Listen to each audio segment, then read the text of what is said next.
Après les règles, la rectification. On y va. Mais quand je l'ai vu à BFM tout à l'heure, j'ai dit je prends ma voiture et j'y vais parce que moi je vais lui parler ce soir. Donc Monsieur le Président, parce qu'on m'a bien élevé, donc je vais dire Monsieur le Président, j'ai une phrase qui me guide dans ma vie et qui est hablando se entiende la gente. Ce qui veut dire en français, c'est en parlant que les gens se comprennent. Donc effectivement, vous avez lancé un grand débat pour qu'on vous apporte des thèmes, non les thèmes vous les avez donnés, des solutions. Alors on n'a pas tous fait des grandes écoles, des solutions on en a parce qu'on les vit, on vit au quotidien des situations graves. Moi je suis privilégiée, mais je vois autour de moi des gens qui souffrent. Et notamment, les impôts, moi l'ISF, je suis d'accord avec vous, hein, c'est pas 4 milliards de plus ou de moins qui vont nous faire quelque chose. S'ils les investissent, tant mieux. S'ils les investissent pas, il faudra leur taper dessus. Taxer les pauvres à 1 euro alors qu'ils n'en ont déjà pas, je sais pas si c'est le moment de le faire. Je pense qu'il va falloir attendre un peu. Et moi, Monsieur Macron, j'ai un petit service à vous demander. Et je pense que là, votre grand débat, si vous avez envie de faire un petit effort envers les Français, il peut faire un grand pas. Juste, vous parlez de lien, de contact. Moi, Monsieur Macron, je suis pacifique, ne vous inquiétez pas. Moi, Monsieur Macron, j'ai un petit cadeau pour vous, parce que depuis le 17 novembre, je suis gilet jaune. Je suis gilet jaune, Monsieur Macron. Et j'ai envie que vous le soyez avec moi. Attendez, je vais pas me déshabiller, ne vous inquiétez pas. Là, je suis un peu émue quand même, je vous l'avoue, alors que... Non. Je vais vous le rendre. Hop. Et moi, Monsieur Macron, et j'espère que BFM...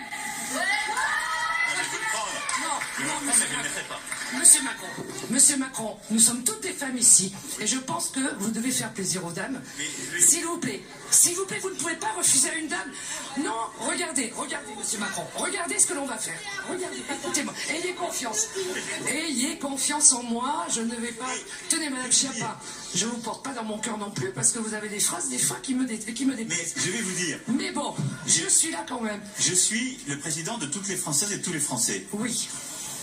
Mais j'ai le droit de ne pas mettre un collier gilet jaune, pas mettre un gilet jaune. Moi je dis que si vous voulez réconcilier les Français, acceptez ne serait-ce que ce soir, avec les Bordelais et les Bordelaises, d'être avec nous dans le cœur. D'être dans notre cœur. Honnêtement, je pensais pas que je pourrais vous parler. Oula, en plus il me touche. Je vais me faire haïr par mes gilets jaunes. Non, mais je vais vous dire, ce débat, pour moi, il est très important. Mais oui, et c'est très important que vous puissiez dire les choses. Oui.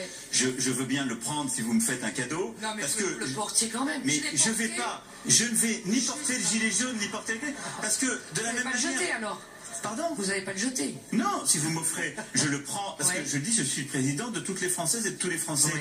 Mais je ne vais pas dire, j'appartiens à un groupe, et ça n'est pas... C'est pas une question d'appartenance. C'est une question de faire un geste pour dire, je vais vous entendre, mais je vais vous écouter surtout. Je l'ai fait, ce geste. Vous entendre, on vous voit. Non, il y a une réponse qui a été apportée le 10 décembre. Non, pas les 10 milliards d'euros, s'il vous plaît. Non, mais pardon, enfin... Bon alors, c'est pas ça. Mais si c'est une vraie réponse... Non, mais moi je crois que si, et les gens... Et je pense qu'il faut que vous demandiez aux gens qui ont touché le 4 février dernier la prime d'activité, si c'est pas une réponse qui peut changer leur vie. Et on en connaît beaucoup qui l'ont pas touché. On en connaît beaucoup qui l'ont baissé. Ils n'y ont peut-être pas droit. Mais si, et demandez aux gens qui vont toucher à partir de mai la réparation sur la CSG qui a été décidée, et demander... Voilà, donc ce sont des vraies choses. Vous pouvez pas me dire 2 euros enlevés là, c'est terrible, et je vais dans la rue. L'augmentation, c'est terrible, et de dire 10 milliards, c'est rien. Le problème, Monsieur Macron, vous voyez, quand je vous faisais signe, je me suis dit, allez, il est peut-être abordable, il est peut-être vraiment sincère. Mais là, quand vous parlez comme ça, je me dis, en fait, on n'arrivera à rien. Mais c'est pas vrai. Vous n'avez pas envie de nous entendre. Venez manger, allez chez les gens, et manger, voilà. Elles sont là, elles ont été invitées, vous inquiétez pas. Je vous rappelle qu'on s'était mis comme règle l'écoute et le respect, premièrement, et on avait parlé aussi d'intervention rapide, s'il vous plaît. Ce que je veux vous faire comprendre, moi j'ai lancé ensuite, en début d'année, un exercice inédit, celui de ce grand débat qui est en train de se faire partout en France. Hein. Bon. Et où il y a des choses qui s'échangent, des désaccords, des accords, des choses qui sont partagées, très bien. Et des décisions seront prises, et j'ai pris des engagements. Mais vous n'avez pas les remontées exactes. J'étais à un grand débat samedi matin, dans la ville de Marcheprime. Ok. Alors allez-y. On a tous parlé, on a parlé. Et à la fin du grand débat, donc la personne LRM qui organisait la chose, nous a dit, ben voilà, merci d'être venu, nous vous avons entendu, maintenant il serait temps d'arrêter de manifester et de rentrer chez vous.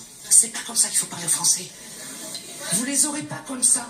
Je pense que madame, vous les pas comme ça. Vous entendez qu'il vous exprimez un point de vue personnel qui m'a l'air partagé par l'ensemble de la les remontées, ça n'est pas ça. Ouais. Parce que ça ne sont pas des solutions, ça ne va pas régler la vie C'est des une gens. fois dans sa vie qu'on peut parler à un président de la République. Mais madame, vous surtout êtes dans la une... seule, regardez les femmes qui ont moi envie je de le dans la sais, je l'ai République. séduit, il m'a vu, il a dit celle-là, je parle avec. Elles sont beaucoup à lever la main, je vais être obligée de reprendre votre micro, madame. Je vais juste vous faire comprendre. Les remontées dont on a besoin, ce sont des propositions, des idées. Ouais. Je vais revenir sur ce que vous venez de dire, qui en sont.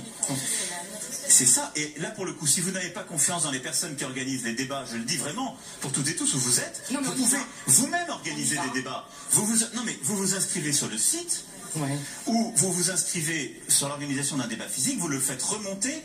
Il y a même des huissiers qui sont prévus sur le terrain. Il y a une procédure sur le site, c'est tracé, la ministre est en charge. Je travaille il y a des garants dans les instituts de sondage. Donc voilà, non mais... Donc les algorithmes que vous avez mis en place pour traiter le grand débat... je vous parle même pas d'algorithme. Ça va rien remonter, ça va remonter que des mots. Allez, sur ce... Non mais... Elle veut récupérer, elle a les boules. Non, mais je vais vous dire... Montrer quand même le gilet jaune des 33. Le gilet jaune des 33. En tout cas, moi, je suis très content que vous soyez là. Oui. Ce qui montre que tout le monde doit être dans les débats et parler, proposer. Et moi, je crois au dialogue, comme vous l'avez dit. C'est la seule chose qui nous fera sortir de la... Je considère et j'ai toujours respecté tous les Français. Je n'ai jamais stigmatisé celles et ceux qui ont décidé de mettre un gilet jaune. Mais de la même manière, je n'ai jamais voulu tomber dans la démagogie qui consiste à dire je vais mettre un gilet jaune ou je vais porter non, mais ce moi, bac. je ne le porte pas non plus. Voilà. Je ne le porte pas, je les ai achetés. Mais bien voilà. sûr, mais... Et je me suis dit, bon, là, j'y vais, je vais revenir maintenant, je lui offre. Mais je pense que c'est une part... continuation. Merci à vous. Alors, je vais quand même vous répondre, parce que sur l'ISF... Désolée, madame, oui. je peux pas... Alors... Moi, je vais récupérer votre micro. Non, sur l'ISF, c'était quoi vos propositions? Non, mais je pense qu'il faut qu'on fasse circuler la parole. Je suis assez d'accord avec vous. Non, mais avec votre truc qui consiste à dire si le résultat... Non, mais je réponds... Si. Alors, donc, elle a dit quelque chose qui est assez juste, qui était de dire... Viens, tu peux venir aussi. Tu veux le gilet jaune, toi? Ah non. Non. Alors, non, je vais le garder. Donc l'ISF, vous avez fait un bon résumé. Il faut que ce soit investi. Et donc c'est pour ça qu'il faut évaluer ce qu'on fait. Il faut l'évaluer. Mais c'est pas vrai. Si vous... On passe à il s'améliore en ce moment. Il est en train de s'améliorer, mais il faut l'évaluer. Allez, on continue, on va tourner. Et par contre, je veux vous rassurer, ce que vous avez résumé par taxer 1 euro les plus modestes, ça n'est pas... Enfin, on verra ce qu'il y a au monde du débat, mais c'est pas l'idée que je m'en fais. Parce qu'on oublie de dire que les plus modestes, quand ils achètent ce qu'il faut pour se nourrir, ils payent la TVA, et donc c'est une taxe.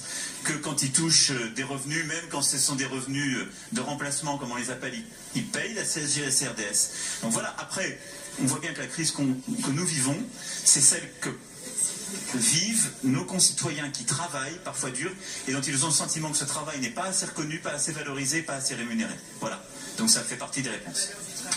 Et la valeur.